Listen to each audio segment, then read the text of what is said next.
Hey everybody, welcome to the ANDIKA Bulletin for Friday the 28th of February 2025. That's right, it's the last day of the month and it's currently 2 minutes past 12 Queensland time. So we're having a bit of a down day, just not only in the ASX but also in Bitcoin and also overnight markets as well. But right now in the ASX 200 at 8209, down about 59 points, pretty much broad-based across all the major stocks. Looking at what we had overnight, and this is the catalyst, Dow was down 163. Nasdaq, however, it was in the tech market, down 419 points, and that's what's also having an effect also in the Bitcoin price, which we'll come to in a moment. Looking at the Aussie dollar, it's now back down to 62.38. A while ago, we were talking and joking about how it was at 64 cents, so it can turn really quick. And looking at the futures right at this point in time, and this is the one that's just a little bit interesting now. Dow futures down 140, just improving now. Nasdaq futures and S&P futures on the side of being up a little bit. So that's actually a promising sign there. Now let's go and have a look at Bitcoin. Now this here is the 5-minute chart of Bitcoin, and you can see now it's at $81,737 US a coin. And it recently just, what's this time frame here? About half an hour ago, got to 81,000. And we zoom into the 30-minute chart, and you can see going back as far as the 24th of Feb, so just 4 days. This is when Bitcoin was trading at around about 95,700, down to where we are now. So it's lost roughly 13,000 US dollars. And if we zoom in on the 1-day chart, and we get an idea of just what's happened, we take that sort of peak there and we go down to where we are about now. Looking at it here, Bitcoin's down about 23.5%. So that's a decent drawdown happening in Bitcoin at the moment. So let's go and do something that I find is always really amusing. We'll go on to Grok. Now, Grok is the AI that's part of X, and it's a lot of fun. So I'm going to start with this bit here. Hey Grok, have you ever heard the term rug pull, and what's your take? Yeah, I've heard of a rug pull. It's a term that comes up a lot in crypto and NFT circles, but it's not exclusively to those spaces. Basically, it's when someone hypes up a project, could be a coin, a token, some kind of investment scheme, and gets people to pour money in, and then the creators vanish with the cash, leaving everyone holding a worthless bag. Think of it like a con artist selling you a fancy rug, yanking it out from under you and running off with your wallet. So that's the rug pull. So I'm getting to somewhere with this in a moment. And this is great. And remember, this is an AI saying it. My take, it's a shitty move, plain and simple. It preys on trust and excitement, which sucks because those are the exact things that can make a new tech or ideas take off. The crypto world's had some big ones, like the BitConnect fiasco back in the day, or more recently, some sketchy DeFi projects that tanked overnight. So that's just answering my question. So I went down and wrote another question, which I'll just get to here. And I went, okay, and what about a reverse rug pull, meaning making people panic sell while the other side is buying? Grok, a reverse rug pull isn't an official term you'll find in the crypto dictionary, but I get what you're driving at. It's a sneaky flip of the script. Instead of devs or insiders bailing with the funds, it's a setup where someone or a group intentionally spooks the market into a panic sell-off, tanking the price while they scoop up the assets on the cheap. It's like yelling fire in a crowded theatre. Then everyone's buying everyone's popcorn as they run out screaming. Further, think of it as a manipulation play. Could be whales spreading FUD. FUD means fear, uncertainty and doubt, through rumours, fake news, or even a coordinated dumps to trigger stop losses. And then, of course, it mentions how on X, that's the platform we're on, you'll see bits and pieces and all that sort of stuff about it. So let me just scroll down a little bit more because I've got some more questions that I've put to Grok. And I'll go to this one. I think this is what is happening with Bitcoin right now. Bitcoin spot price right now was 84,500. That's what it was at the time when I actually wrote this. So obviously Bitcoin's come down even more.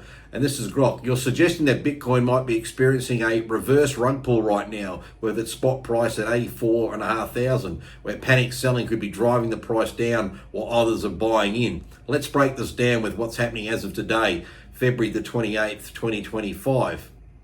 Bitcoin's price at 84,507 aligns with some recent chatter I've picked up. Just yesterday, February 27th, there was a report about Bitcoin dropping below 85,000, triggering liquidations and a wave of fear. Classic setup for panic selling. Short-term holders often freak out during these dips, dumping their coins, which can exaggerate the drop. And then it goes about posts on X have been buzzing about this and all that sort of stuff. But I like the bit down it comes here.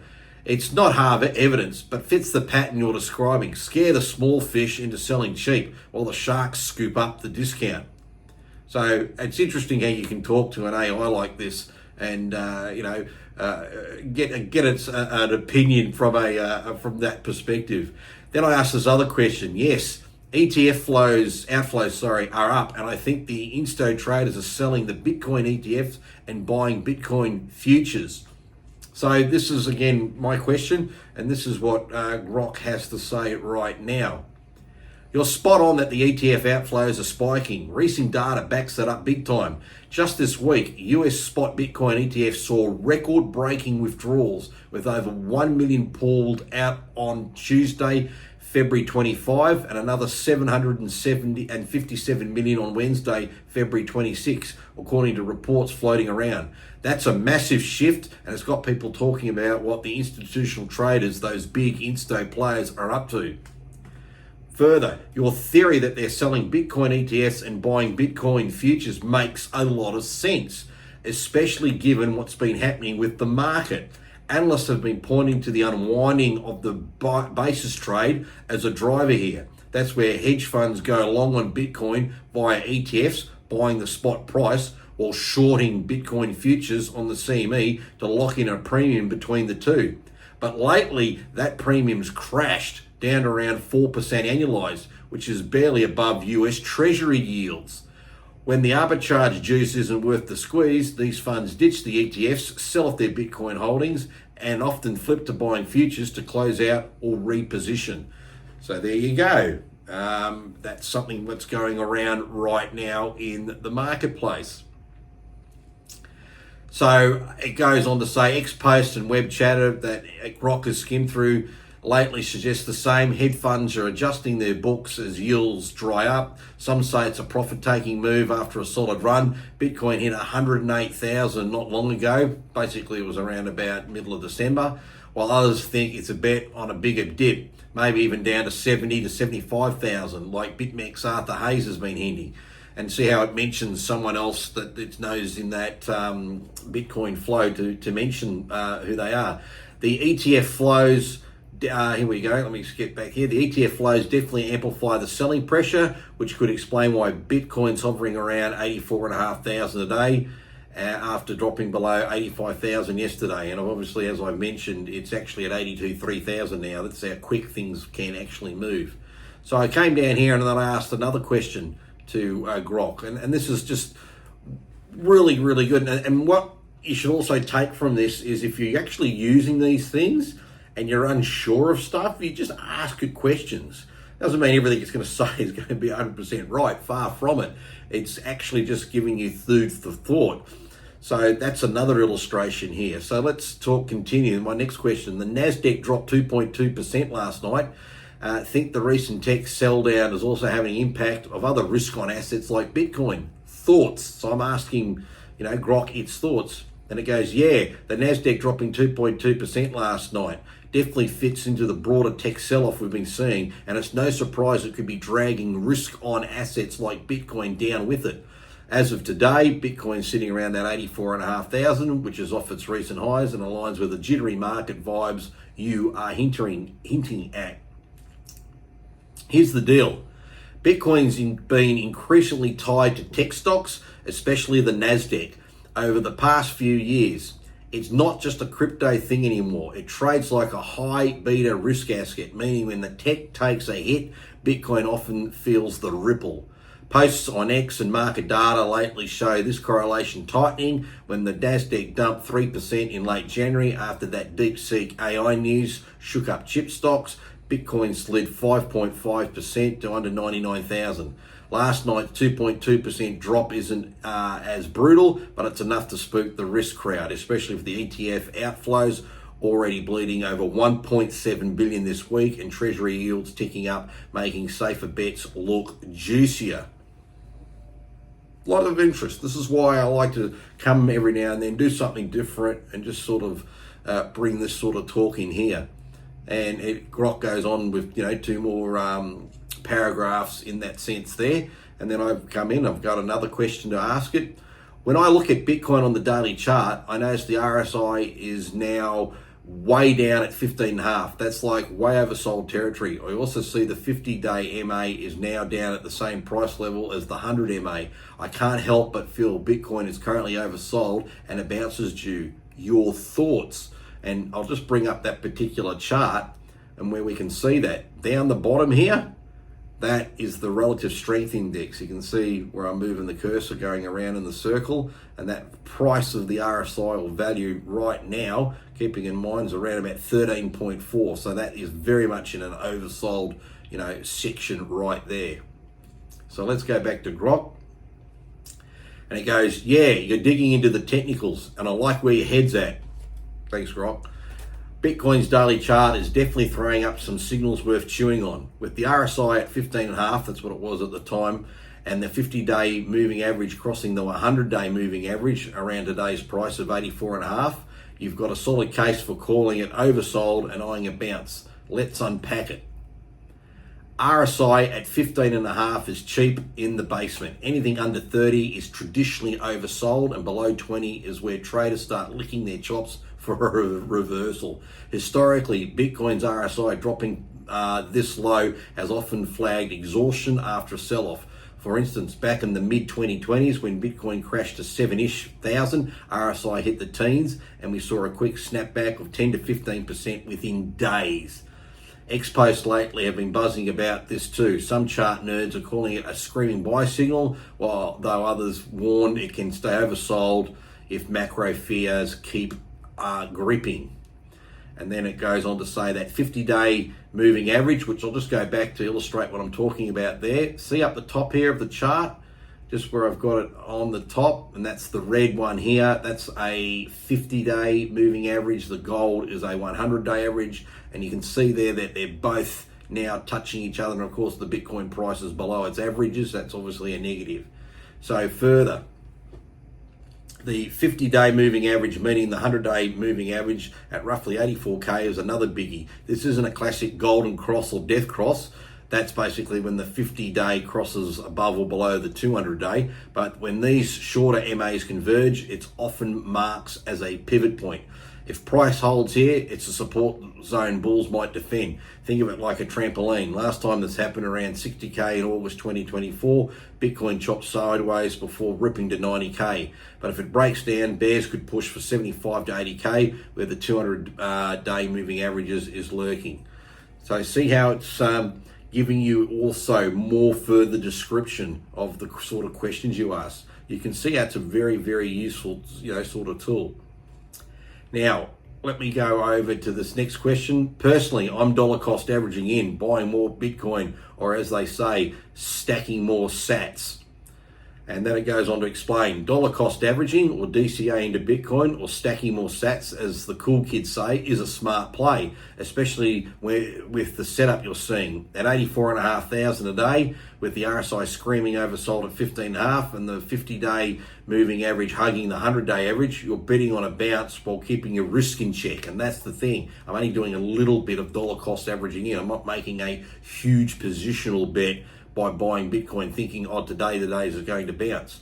It's really, it's a classic buy the dip vibes without trying to nail the exact bottom. So another example of both a technique on buying more into a stock or a crypto and having the explanation of what it all means as well. The logic tracks. Spreading your buys smooths out the volatility. Bitcoin's wild ride, and this week's 5% drop from 89K shows it. if the RSI signal's right and we get a 5 to 10 snapback to 88, 90k, you're already in the green on your early grabs, even if it tests lower first. So 80k, where the 200 moving average sits, you're not sweating it. It's just stacking more at a discount. Posts from the hodler crowd, that's hold on for dear life, are all about this right now. Oversold? Question mark. Time to load the boat. So that's all very, very interesting. Now, in addition to asking Grok questions, you can actually give it a graphic and questions for it to look at. So let's look at this chart here. I'll just click on it. Now this chart here, it's a little bit blurry, but it's essentially the Bitcoin price, which is in the light green here, and measured against the global M2 liquidity. And the inference here is this is where we've been, and we're falling in that spot there.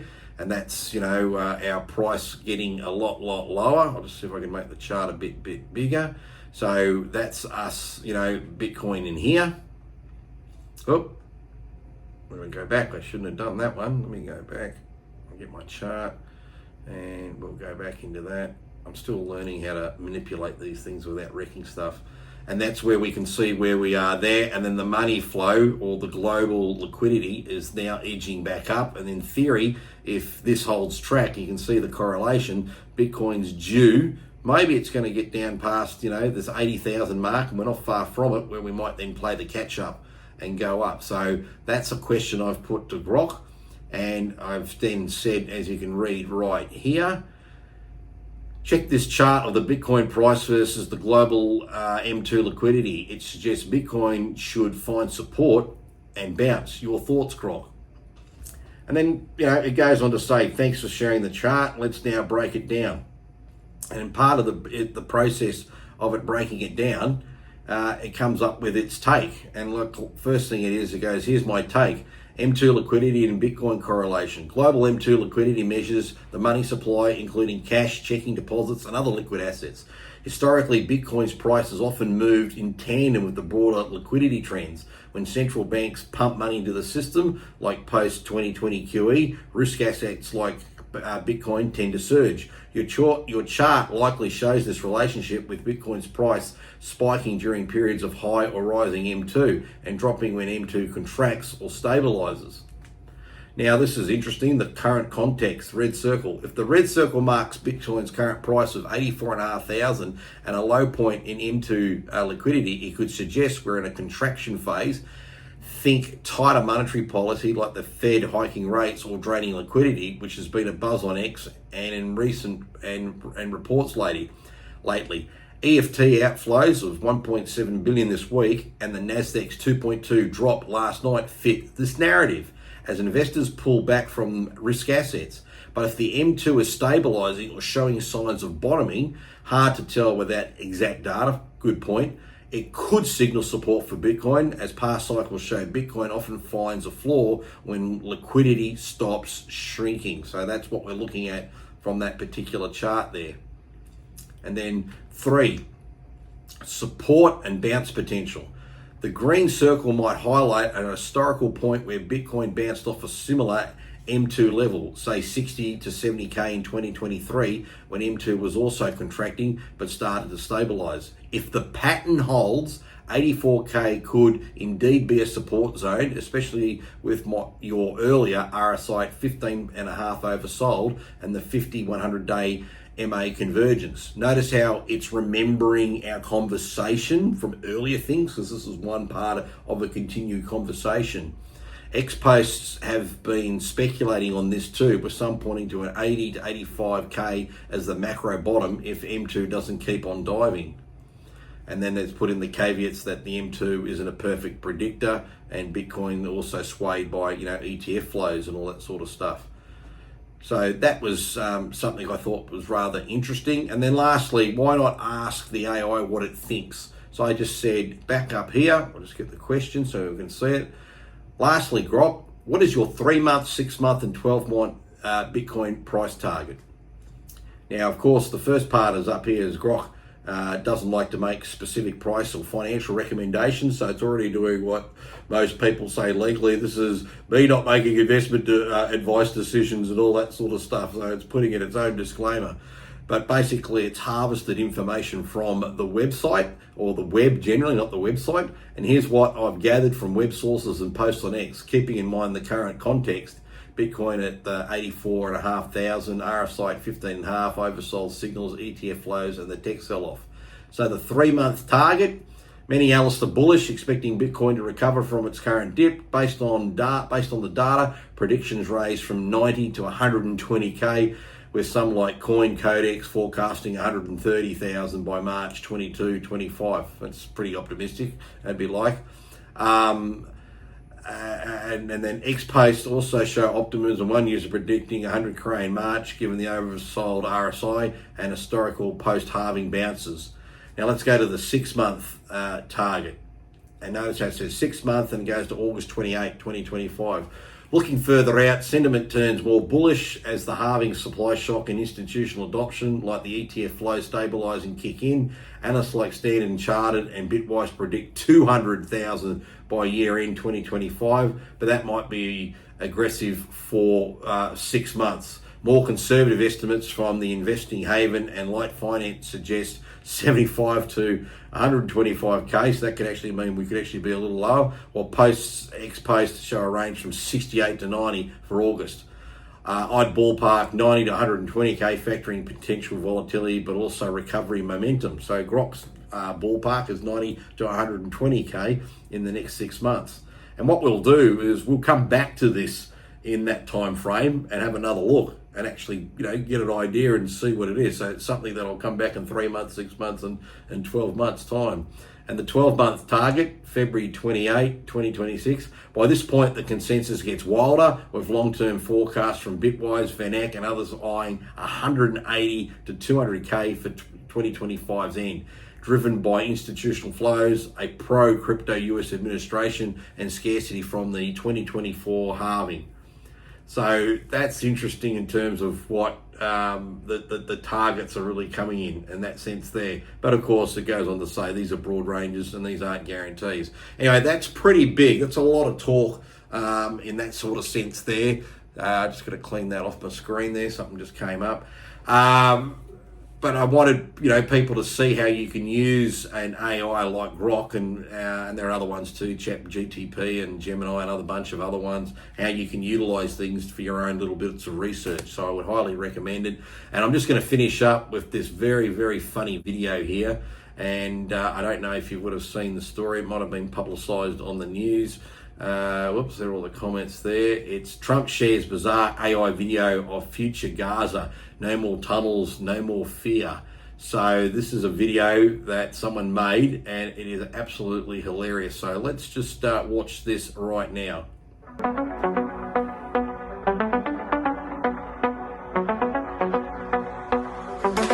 Donald is coming to set you free, bringing the light for all to see. No more tunnels, no more fear. Trump Gaza is finally here. Trump Gaza shining bright, golden future, a brand new light. Feast and dance, the deal is done. Trump Gaza, number one. Trump Gaza shining bright, golden future, a brand new light. Feast and dance, the deal is done.